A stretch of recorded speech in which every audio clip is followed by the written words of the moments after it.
Kumusta mga kaboxing? This is Boy Kalawang TV. So kanina nga lang po mga idol, nagkaharap na sa unang pagkakataon sina current undisputed World Super Bantamweight Champion Naoya Inoue at WBA Super Bantamweight number 1 top world contender Ramon Cardenas sa kanilang nangyaring face-off interview mga idol kanina sa bansang Amerika.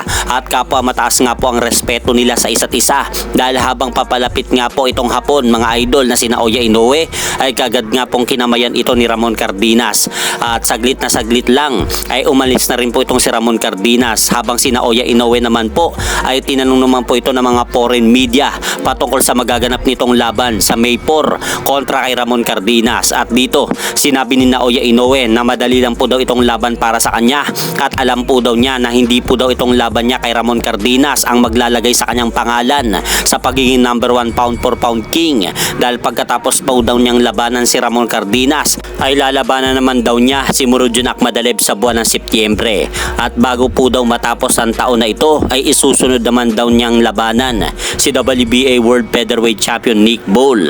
At sa susunod na taon ay lalabanan naman po daw niya itong kanyang kapwa Japanese boxer na si WBC World Bantamweight Champion Junto Nakatani.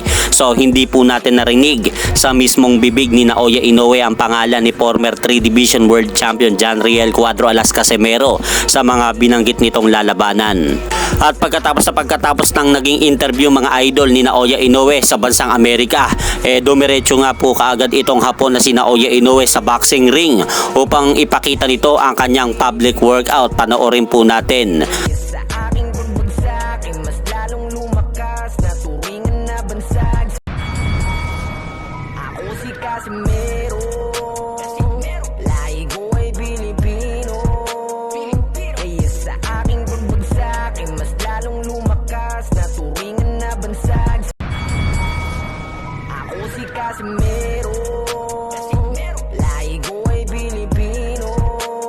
Kaya sa aking pagbagsak ay mas lalong lumakas na turingan na bansag. Ako si Casimero, lahi ko ay Pilipino. Kaya sa aking pagbagsak ay mas lalong lumakas. So ayun nga po mga idol, nakita nyo nga po kung paano sumuntok itong si Naoya Inoue. Kaya hintayin na lang po natin sa May 4 ang laban nito kay Ramon Cardenas. At hanggang dito na lang po muna ang aking update sa mga aganapan sa mundo ng boxing. At syempre mga idol, huwag nyo rin po kalimutan, pakisuportahan nyo naman po muna ang ating munting channel. Maraming salamat po.